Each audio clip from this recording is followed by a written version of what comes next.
2026年5月，一张开机照，本该是喜庆的日子。翟一莹、马晓宇、冯建宇3个人站在一起，笑得没有一丝破绽。可没有人想到，就在同一天，另一件事正在悄悄发酵。一场关于与 quote 谁站在 C 位与 quote 的战争，已经在2个粉丝群里同时打响。而现在，就在他们即将一起坐进直播间之前，这场旧账又被重新翻了出来。先说说这部剧，直到烈日燃烧，短剧赛道今年的重点项目之一，翟一莹和马晓宇领衔主演，冯建宇加盟。你们可能对翟一莹更熟悉一点，她靠着与 quote 甜妹与 quote 人设在短剧圈站稳了脚跟，芝芝复芝芝、半糖青梅都上过热播榜，上线不到24小时就冲到平台新剧榜第1。但真正让她被认可演技的，其实是那部《太阳的背面》，她一人分饰3角，挑战悬疑犯罪题材，业内都说这是她的突破之作。马晓宇这边说出来你可能不信，他从2022年出道到现在，已经演了10几部戏。去年拿了荧光之夜微剧荧光之星，还有微短剧品质盛典的热力先锋巨星奖，算是这2年短剧男频里冲得比较猛的一个。但他今年也不是一帆风顺，3月份的时候，有消息说他与 quote 拒绝履约，与 quote 被曝和某家公司有合作纠纷，他的工作室紧急发声明，说从来没有和对方签过任何演出协议或经纪合同。这件事当时闹得不小，粉丝护的也很凶。好，铺垫说完了，重点来了。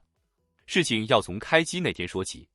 剧组放出了一组开机照和一张官宣海报，翟一莹、马晓宇、冯建宇3个人的名字和位置，按理说应该是提前商量好的。但海报一出，两边粉丝的显微镜就同时打开了。你们不知道的是，这场风波的导火索其实是海报上的与 quote 番位与 quote， 也就是名字先后、位置大小、字号排布。马晓宇这边的粉丝先开炮，说冯建宇团队想把封面改成与 quote 双男主与 quote 的排布方式，还暗示冯建宇是刚上岸没多久的与 quote 下海咖与 quote， 意思是资历不够，不该跟马晓宇平起平坐。这话一出，冯建宇的粉丝立刻不干了，反手就甩出证据，说根本不是那么回事，是马晓宇这边私自加宽了开机现场的花墙展板，占了更大的位置，导致他们连夜通宵改设计方案，才把现场布置圆回来。这就变成了一个罗生门，一个说对方想抢 C 位改封面，一个说对方私自扩地盘占空间。评论区当时直接吵翻了，双方粉丝各执一词，谁也说服不了谁。有人调侃说，这剧还没开拍，倒是先上演了一出与 quote 番位大战与 quote 的番外篇。而就在这个时候，另一件更微妙的事情发生了，两位主演翟一莹和马晓宇还是照常出现在各种官方物料里，该拍的路透拍，该发的行程发，仿佛这场粉丝间的拉锯战跟他们本人毫无关系。这也是短剧圈一个挺有意思的现象，粉丝在台前打得火热，艺人本人却要在合约和公司安排下继续保持与 quote 兄弟情与 quote 与 quote 好搭档与 quote 的人设，该合作还得合作。如果你也觉得这件事没那么简单，记得点个赞，让更多人看到这个故事。时间一晃到了现在，7月31号晚上7点，翟一莹和马晓宇要一起空降抖音直播间，为直到烈日燃烧做宣传直播。按理说，这种联合直播应该是粉丝们最期待的与 quote 营业与 quote 时刻。但只要你翻一翻评论区，就会发现那场番位风波并没有真正翻篇，还是有人在等着看这次直播里两人的镜头分配、站位安排会不会又成为新一轮与 quote 番位显微镜与 quote 的素材。说真的，这种事在短剧圈其实并不少见。番位从来都不只是粉丝的臆想，而是这个圈子里一套心照不宣的计算系统。戏份多少、流量高低、商业价值、过往代表作的成绩、平台资源倾斜、宣传物料里的站位、官方海报的排序，甚至演员是否拥有更多品牌合作、是否拿过奖项、是否拥有更强的话题带动能力，都会被悄悄放进同一套公式里反复计算。很多人以为番位只是一个名字放前放后的问题，但对于业内来说，它往往意味着演员未来的发展空间、商务价值、市场定位，以及平台对演员的信任程度。因此，每一次番位之争，看似只是几张海报、几条宣传微博，实际上却是一场关于资源、流量与资本博弈的缩影。更有意思的是，真正让观众买单的，往往并不是番位，而是演员之间有没有化学反应，剧情是否足够精彩，角色能不能打动人心。